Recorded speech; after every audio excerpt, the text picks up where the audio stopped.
Now I give the floor to the transition president of Burkina Faso, Ibrahim Traoré. Please, Traoré. Mr. Traoré.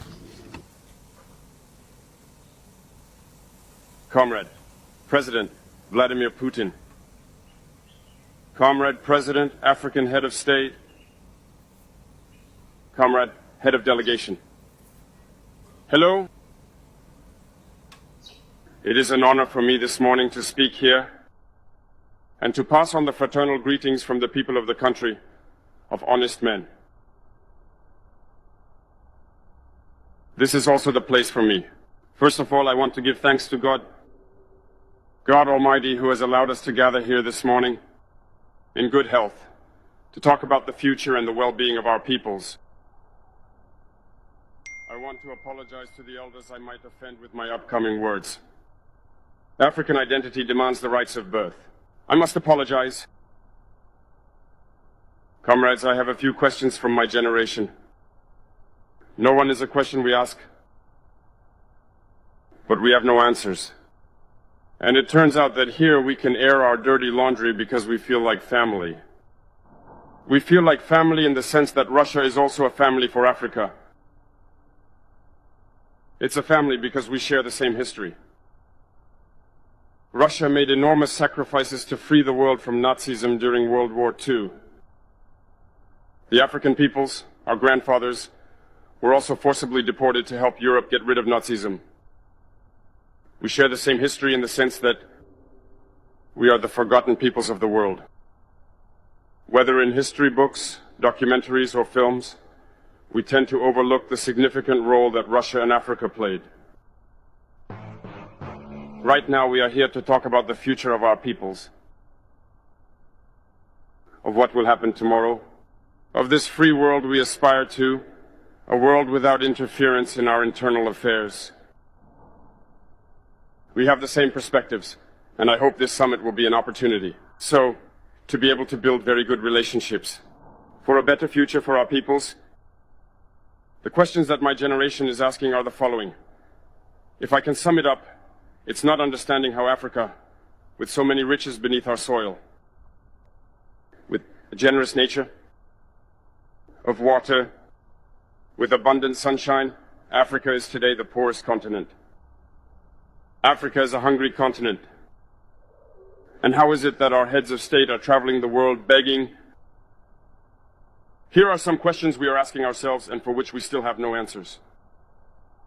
We have the opportunity to weave new relationships. And I hope that these relationships can be the best to provide a better future for our people. My generation also asked me to say that because of this poverty, they are forced to cross the ocean to try to reach Europe. They are dying in the ocean. But soon, they won't go across because they will come in front of our palaces to seek their daily bread.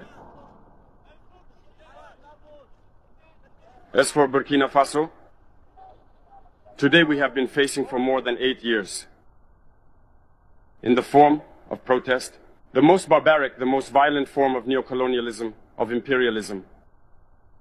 Slavery still seeks to impose itself on us. Our ancestors taught us one thing well. The slave who is unable to take on their revolt does not deserve anyone to pity their fate. We do not seek pity for our fate. We do not ask anyone to pity our fate. The Burkinabe people have decided to fight against the hypocrisy that hinders their development. In this struggle, brave peoples, brave populations have committed themselves to take up arms against terrorism, what we have indeed called the VDP, the volunteers. We are surprised to see the imperialists label these VDP as militias and all sorts of things. It's disappointing, because in Europe, when people take up arms to defend their homeland, they are called patriots. Our grandfathers were deported to save Europe. It was not with their consent, against their will. Well, upon their return, we remember well that in Tiaroy, when they wanted to claim their basic rights, they were massacred. It doesn't matter then. When we, the people, decide to defend ourselves, we are labeled as militias. But that's not the problem. What the problem is seeing African heads of state who bring nothing to these fighting peoples, but who sings the same tune as the imperialists, by calling us militias, by treating us as such, of men who do not respect human rights. What human rights are we talking about? We are outraged by this and it's shameful. We, as African heads of state, need to stop behaving like puppets that dance every time the imperialists pull the strings. Yesterday, President Vladimir Putin announced the shipment of grains to Africa. We are very happy. We thank him for that. But also it's a message sent to our African heads of state. Because at the next forum we won't have to come here without having ensured, for those who are not familiar with the war, the food self-sufficiency of our peoples, we need to learn from the experiences of those who have already achieved this in Africa, to build good relationships here, and to forge better ties with the Russian Federation in order to meet the needs of our populations. I won't take too long, the time is limited and very short. We are forced to stop at some point, but I would like to conclude by saying that we must pay tribute to our peoples who are fighting.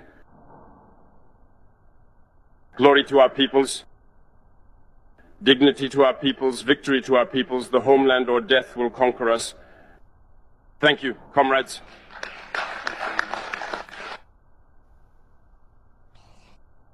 I would like to express my heartfelt gratitude to you, Jean-Pierre, for your invaluable support and assistance.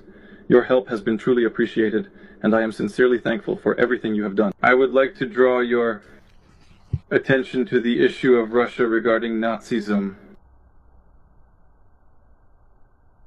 The issue of Russia regarding Nazism.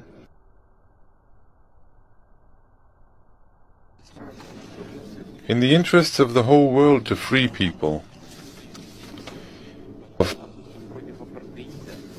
Nazism, the struggle against apartheid and colonialism is not fought solely in the interests of Africa. This struggle leads to results that improve situations all around the world. It's the whole world that benefits from it. In this sense, I agree with Mr. Touré. It reminds us of what happened during the Soviet era. The struggle that the Soviet Union and Russia brought is part of the struggle of all peoples for freedom.